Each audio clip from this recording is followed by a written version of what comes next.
Tayo ang dapat na maghabol sa kaalaman, hindi tayo ang magpapahabol sa kaalaman. Tanda natin yan.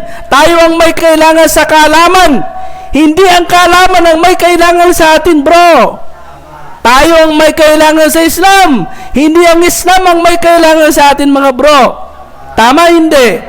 So, anong gagawin natin? Huwag tayong paimportante. Dapat na maghabol tayo. Respetuhin natin yung mga nagtuturo sa atin. Respetuhin natin yung mga ustad natin kabilang sa mga dahilan ng pagkawala ng tawfiq ni Allah. Gabay ni Allah at patnubay niya sa taong nagsasaliksik ng kaalaman sa Islam ay dahil sa wala siyang mabuting pakikitungo sa kanyang magtuturo. Wala siyang mabuting pakikitungo sa kanyang ustad, sa kanyang sheikh. So kung nais natin matuto, mga bro, kabilang sa gawin natin ay taglayin natin yung magandang pakikitungo sa ating mga ustad. Igalang natin yung mga ustad. Dapat na magsalita tayo ng malumanay at may galang na pananalita sa ating mga ustad o kaya sa ating mga tagapagturo. Maging magbuti tayong tagapakinig sa ating mga tagapagturo, mga bro. Kapag nagsasalita yung guro, dapat na makinig tayong mabuti. Hindi yung subhanallah, nasa harapan mo na si ustad na nagpapakita ka pa rin ng kawalan ng respeto sa kanya, na tinutulugan mo pa siya o kaya para ipinapakita mo na hindi ka nakikinig sa kanya. So kawalan po yan ng respeto, mga bro. Huwag tayong makipag-debate. May mga estudyante na nakikipagbangayan, nakikipagsagutan pa sa mga ustad.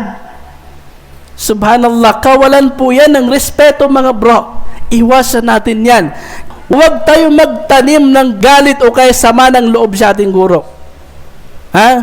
Diba minsan, mayroon kang nagagawa na hindi nagugustuhan ng guro? Ha? Huwag tayong magtanim ng sama ng loob sa kanya. Kasi yung pagtatanim ng sama ng loob sa guro ay kabilang yan sa dahilan na hindi darating sa iyo yung kaalaman niya. Magay, masama yung loob mo sa guro mo. So anong resulta nun? Hindi ka makikinig sa kanya. Masama yung loob mo eh. So walang personalan ito, mga bro. Kung nagpapakita man ng galit yung guro, yun ay isa sa mga kaparaanan niya para ipakita yung pagkakamali natin at para hindi na yon maulit at para hindi na rin yon pamarisan. Hindi yun pamamahiya. Sino tayo para magpa-importante? Tayo ang dapat na maghabol sa kaalaman, hindi tayo ang magpapahabol sa kaalaman.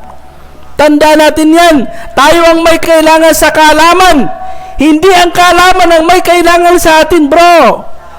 Tayo ang may kailangan sa Islam, hindi ang Islam ang may kailangan sa atin, mga bro. Tama, hindi?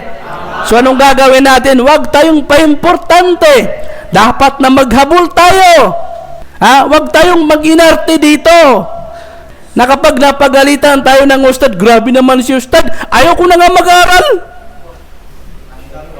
So dito sa pag-aaral natin sa Islamiko, ano yung hinahangad natin dito? Paraiso ni Allah. Kaya dapat huwag tayong mag-inarte dito. Tanggapin natin yung mali natin.